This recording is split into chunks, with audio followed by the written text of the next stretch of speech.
Let the killing commence.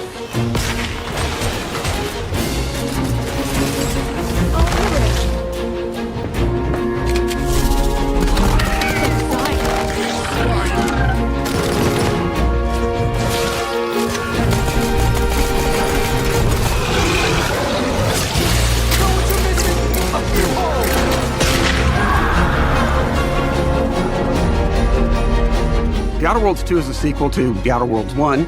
It's a continuation of the themes of robber barons in space and how people are controlled by the stories they're told by the people who have power over them.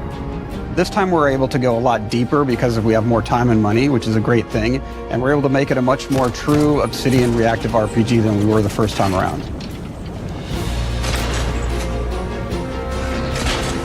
So we're going deeper and more complex with everything for this sequel. Deeper story, lore, RPG interactions, reactivity, all the things we've been known for as a company. It's really a complete realization of everything people want from an Obsidian game. Surprisingly, this is the first time in over 25 years that I've had the chance to do a full sequel for a world that I helped co-create. It's really just a fantastic opportunity to explore and expand the universe in interesting ways, and to go even further with the themes of how people are affected by living in a dystopian corporate reality. You can shoot your way through it, you can talk your way through it, you can sneak your way through it. And so no matter what kind of playstyle that you like, this is just an awesome franchise and an awesome game to jump into, even if it's your first one. The first Outer Worlds was a great base to start from, as it has all the elements of a great Obsidian RPG. Interesting characters, deep worlds, important choices. In the Outer Worlds 2, not only did we want to double down on those elements, but we wanted to give players even more of it. We've also put a lot of investment into skills and traits that impact things like combat, conversations, and areas that we call RPG interactions, which are the part of the world where players can use their specific skills, perks, and backgrounds to solve problems in unique ways in our new, bigger worlds.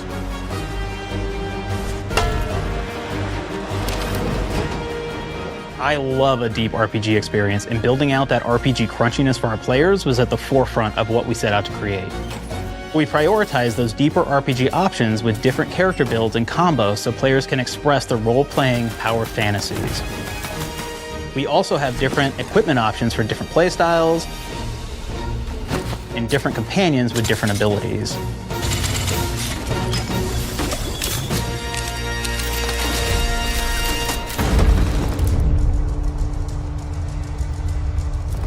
In the first Outer Worlds, you start off as the Stranger, which was basically a blank slate to build on top of with various attribute points that would begin to define your personal experience in the game.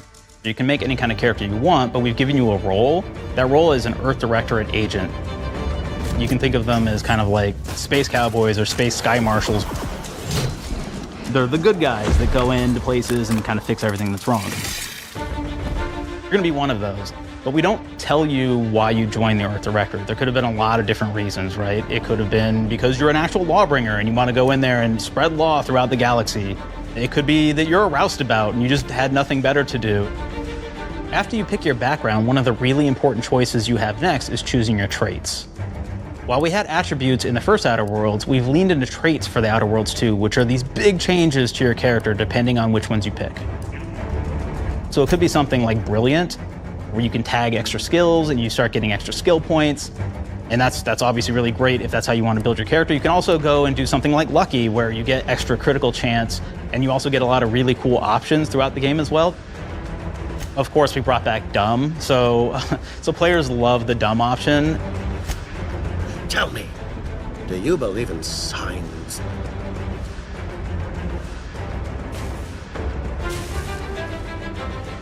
Not quite what I meant, but I like your contempt for boundaries.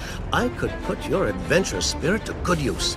And you get like lots of really cool, fun conversation options in the game, but we took that even further. And again, there's lots of elements in the game where you can be dumb and use that for something. Could be something as simple as banging on a machine to get it to work.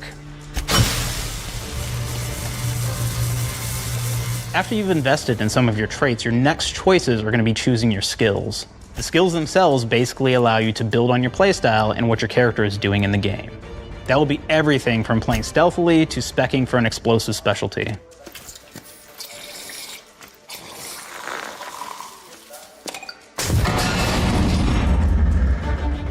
Throughout your entire journey, your character continues to change with the different choices you make. In the Outer Worlds 1, it actually had more skills than we have, so we condensed them down to really the core and essence of what we really wanted there. But we made each point that you put into a skill much more impactful. So instead of getting small percentage changes, we actually did much larger changes per point that you put into each skill. And again, all these things, because of how they're checked inside the world itself, can matter quite a bit. You know, just even having one additional skill point in something can open up a lot more options in the world itself. If anybody's played Fallout New Vegas, they'll be very familiar with like the perk system. We basically borrowed that, but went even grander. We actually have more perks than Fallout New Vegas did. But here's the cool thing, right? We check and use perks for literally everything, right? So you can do everything from, hey, I want to make a stealthy build that steals stuff and is really good at that. Okay, great. Well, you can take maybe the pickpocketing perk. So that's not available to everybody, but if you select that, now you can actually go around and steal things out of people's pockets.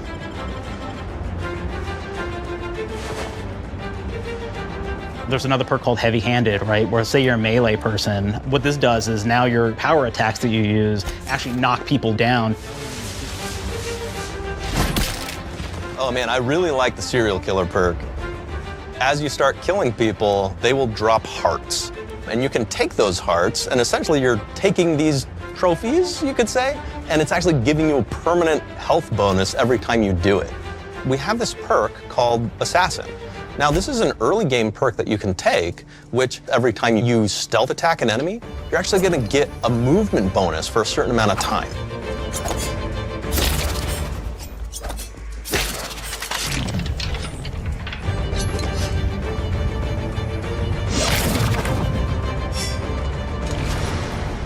Flaws were a system that everybody loved from the first game. But we wanted to make it more personal to the player. We wanted it to really reflect how you were playing the game and give you a bonus that you actually wanted to really engage with. With the flaw system returning, we knew we needed to go bigger, better, and more real than ever before. So, we turned to the team. I told them, no bad ideas. Give me what you got. Okay, we need more flaws. We need them to be real. I want to put them in the game, so give me something. Inspiration. What's wrong with you? Oh, I have bad knees? You have bad knees? They hurt when you walk a lot? Yes. When you walk too much, they hurt? No cartilage. Sounds boring. Makes you sound like a boring person, but it's in the game. I know it. It's a good flaw. What about you? I like to take small things sometimes. So you're stealing. No, I'm taking. When do you give them back? I don't. Claire. Yeah, you shouldn't be stealing. What are you doing? You shouldn't be stealing, Claire. Tiny crimes. Tiny crimes? Do you hear the second part, though? It's a crime. Well, You're stealing. Claire, that's wrong. You can't steal things, okay? But it's an amazing flaw, and I'm putting it in the game. But you're a bad person. And are you the one that took my stapler? do you need it? Yeah.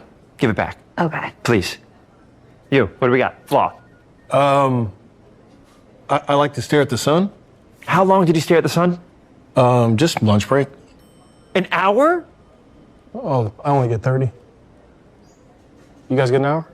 I get an hour. An hour. Oh. Makes me feel energized. How many fingers am I holding up? 3? No.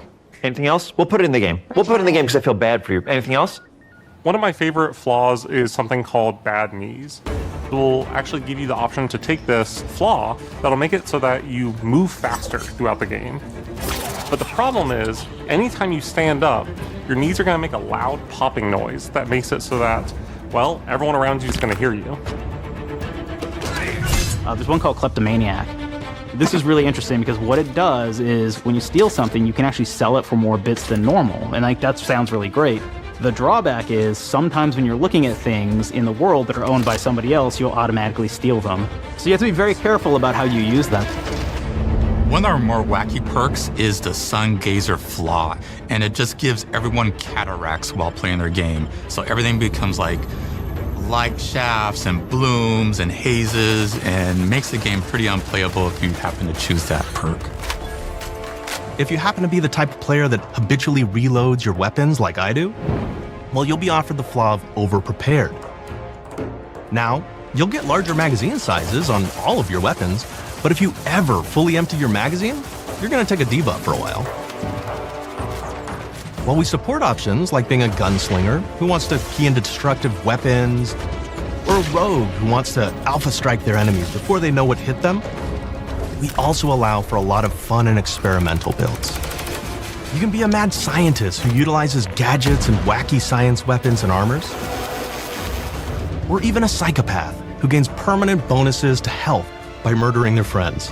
Nothing shows the impact of these character build options better than, in my opinion, the bridge area, which has a quest you get early on in Paradise Island.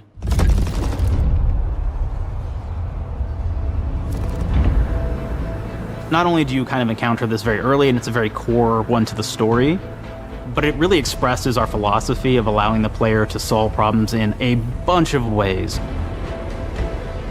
So you may solve it by, speech options. You may talk to them and maybe have to go do a quest for them and really kind of prove that you're a friend of the Protectorate to get by. I may have need of your help, stranger, if you are ready to seize an opportunity to show fealty to the Protectorate. You could go guns blazing and you could just take everyone out inside the POI, lower the bridge itself, and kind of get across.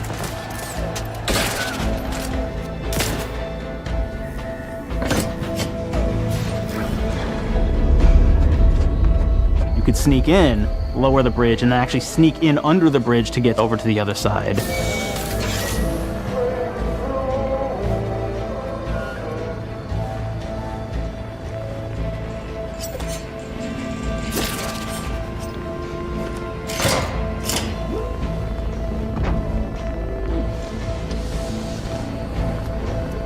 You can bypass the bridge entirely if you found like certain gadgets, like the shield gadget that protects you from poison gas as you go across, or the double jump boots, which kind of allow you to jump across the chasm and get across that way.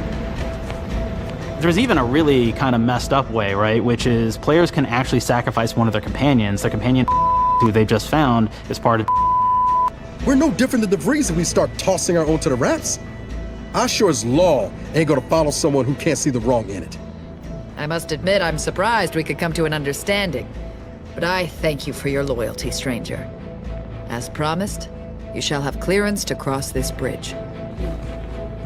It's such a fun quest, but again, it really showcases that we want you to be able to solve this in whatever way you want to.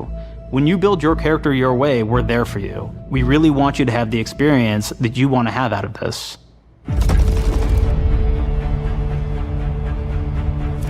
From the very beginning of our discussions about the Outer Worlds, we really knew we wanted every game to take place in a different colony.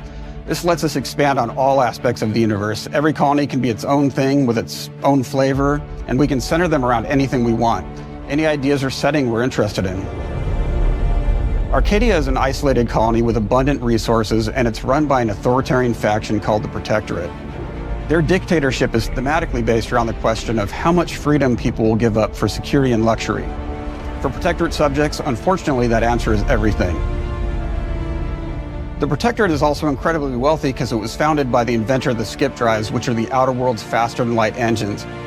But those skip drives are starting to cause rifts in space-time, which are cutting off all the other colonies on Earth from being able to trade with each other.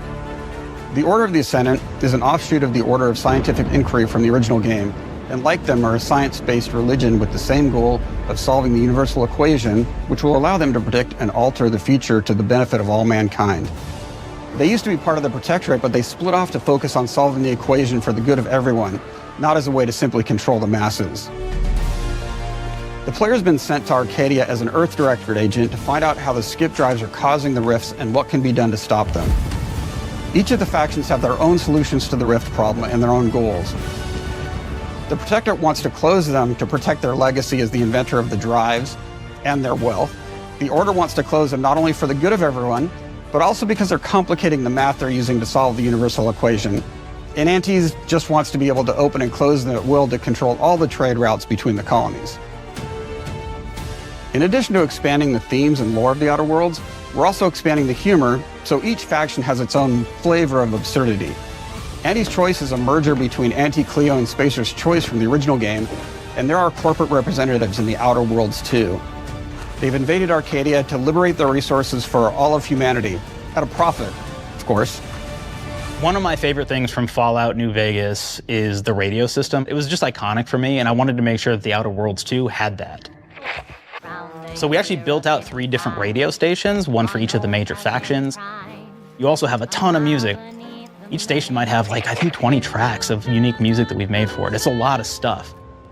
But the really cool part about this entire thing is that we actually put a lot of reactivity into the radio. So it will respond to the things that are going on around the world that you've been interacting with. So if you go into a location, let's say you solve a problem for the Protectorate folks, if you listen to the Protectorate radio station, they're going to be cheering you on as a hero.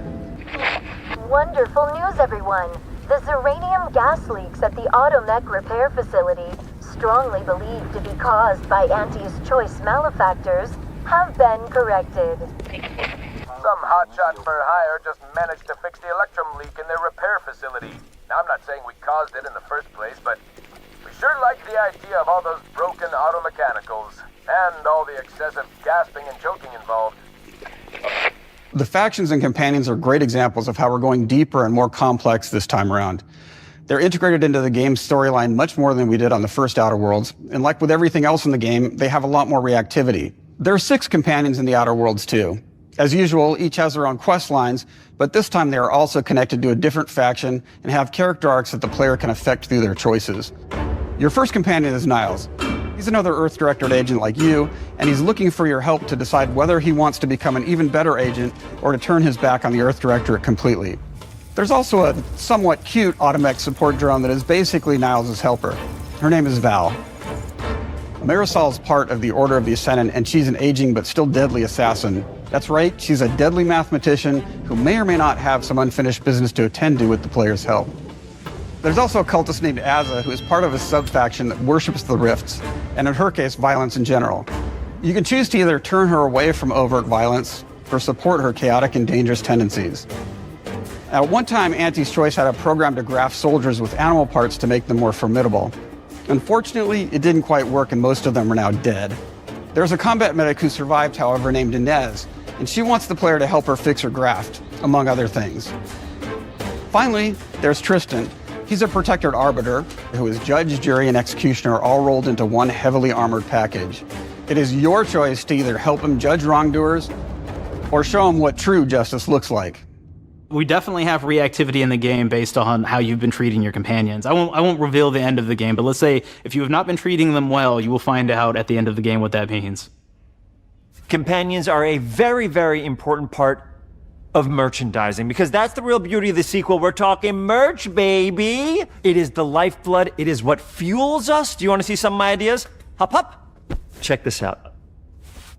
Gen Alpha loves body pillows, especially ones that look like human beings for some reason, right? Who needs a significant other when you could have a knife-wielding space psycho up in your sheets, huh? What do they do with them when they get them, huh? Maybe a little napping, maybe a little snuggling, maybe a little nut.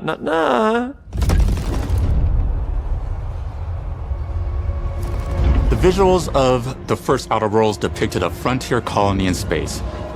The Outer Worlds 2 is driven by an invasion of the Arcadia colony system by Auntie's Choice, which shifts the visuals to be more reminiscent of a World War I-like setting in space. That evolution is seen across all aspects of the game, starting with the factions. How do you militarize everything, including extreme capitalists or math-crazed scientists? In a World War I setting, war comes with propaganda. The Sovereign uses it to maintain control, Auntie's Choice uses it to help their bottom line. The Order just wants to show how it exists within the grand plan. We want players to feel like Arcadia is a living, breathing place scarred by a long-standing war. Fairfield, one of the first towns you encounter, was once under Protectorate control, but has recently been taken over by Auntie's Choice. They don't just occupy the town, they rebrand it with their signature style, repainting buildings, posting guards, and adding propaganda-based holograms featuring Auntie and the Moon Man. Showing the towns evolving after the invasion helps us push immersion for our players. One of our priorities in visually realizing the world of the Outer Worlds 2 was making sure everything is clear and recognizable from the player standpoint. We want to make sure each faction has a particular look and design. So when the player is running across these vast, different environments and landscapes, they're recognizing the motifs and visuals of who they're talking to, what they're going to be talking about, and how that progresses throughout the story. The first Outer Worlds was really about player interfacing with corporations. And while we have that in the Outer Worlds 2, we really want to express not just the corporations, but how the player interacts with other facets of the world, like government entities or religious structures. And then we elaborate on those.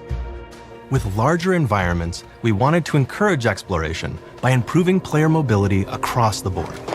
Now you can run, slide, double jump, mantle, and parkour your way through all of the nooks and crannies of these worlds. It really allows the player to just explore and have fun finding really cool stuff.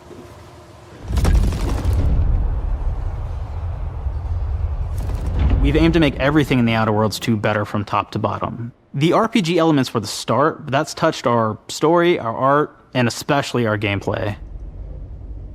A good sequel is true to the original. That's first and foremost, right? Like, we all want to add in a bunch of things as you're making a sequel, right? We want to make it bigger and better in every way. That's what we were trying to do here. And I thought, we did not need this consultant. We've made enough sequels. We understand how to do this. And I will say, I don't think it's been entirely successful.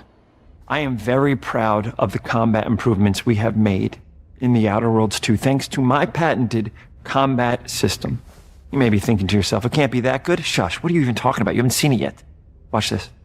Put a helmet on, because I'm about to blow all of your minds with my COMBAT system, combat system. My name is Mark, I'm the head of sequels. Shall we begin?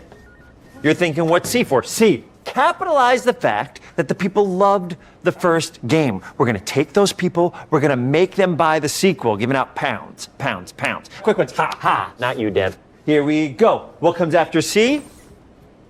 O. Optimize for player satisfaction. I am terrified of online gamers, okay? I want to make them happy. So let's, okay?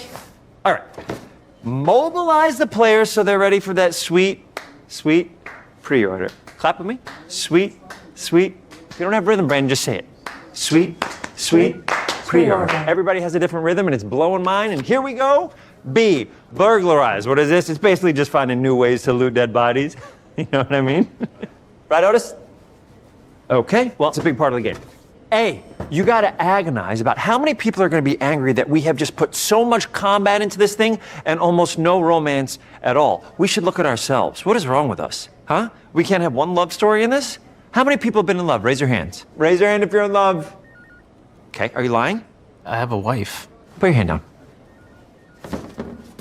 T, trois. In French, that means two, sequel. I think that means 3. Okay, you're getting ahead of yourself. Come on, Claire, we're on 2. And how do we end it? Anything is possible. And we've established that we're the best there is, and there's no sequel better than us.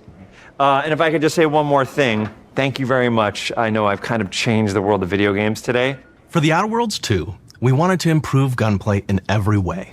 We focused on improving the feel of each weapon, the way a weapon snaps into ADS, the way recoil feels when firing, and how impactful our sound effects really sell the weapon's fantasy, to things like how unique reload animation can add a lot of character to each weapon. We've increased the variety of weapons by including new weapon types, but also through a host of fun and unique weaponry. We have things like the Bourse Blaster that fires out tumors that can explode like grenades, or can even be eaten by the player for additional health. We have a weapon called Rookie's Reward that will actually level up the more you use it throughout the game. And every time it levels up, it's got fun fanfare where it's like shooting out confetti and it's got a fun little setup. We have a really fun weapon called the Pop-Up Gun. It fires out ad drones that will distract your enemies with corporate ads, slogans, and jingles. While your enemies are distracted, you can focus fire on them or explode these drones for additional damage. New to the Outer Worlds 2 are throwables. So you can use frag grenades to flush out enemies, smoke grenades to camouflage and escape, distraction devices to bait enemies into a stealth attack,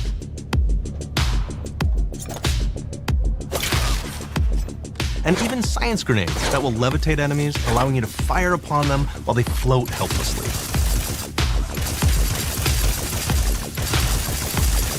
And of course, science weapons are back.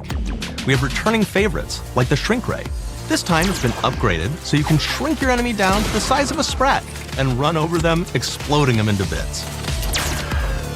The Shrink Ray, that was probably my favorite one from the first game, so we brought it into the second game, but we improved it though. So instead of shrinking your enemies for a short period of time and having them re-expand, this time they stay shrunk, and we actually added in the ability to step on them and kind of squish them and kick them, because we knew that was the player fantasy. We knew that's what everybody wanted to do. They wanted to step on the enemies, they wanted to kick them, so we made sure to double down on that stuff. In addition to things like our returning favorites, we also have some really fun and unique new science weapons. One of them is called the Armageddon. This one's really cool because it actually shoots out these masses that are like these little arms that will stick to people or cover or all kinds of different things, and they will continue to just hit them until they get destroyed. And we have another one that's just super cool called the Spectrum Dance Saber. This is a melee weapon that actually lets you attack to a musical beat. And if you continue to do that, you'll actually get additional bonuses each hit you do. One of my personal favorite weapons is called the Big Bang. It's just a big freaking gun that uses material harvested from rifts to shoot out a giant ball of energy, vaporizing everything in its path.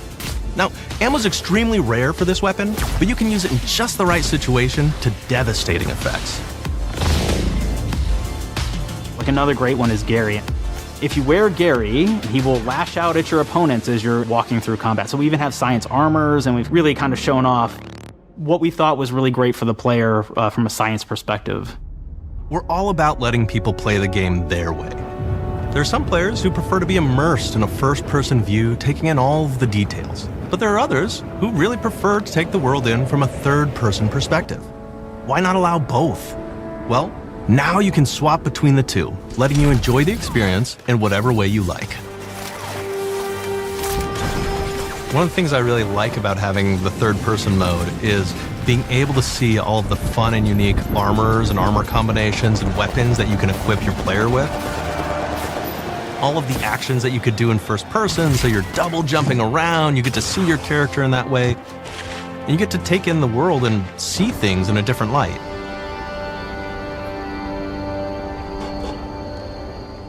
The Outer Worlds 2 is really the biggest game we've ever made. Bigger choices, more reactivity, more weapons, more things to find in each of the worlds the players can visit. The team has done incredible work bringing the Outer Worlds 2 to life, and we can't wait for you to play it. Even though we've always been a multi-project studio, this is going to be the first time we've ever released 3 games in 1 year. It feels amazing to do. We're so excited for more people to be playing our games. It is truly an exciting time here at Obsidian. We're exploring worlds big and small while expanding on franchises that we've created, and we have no plans to slow down. We hope you all continue to come along with us as we do what we do best, make your worlds your way.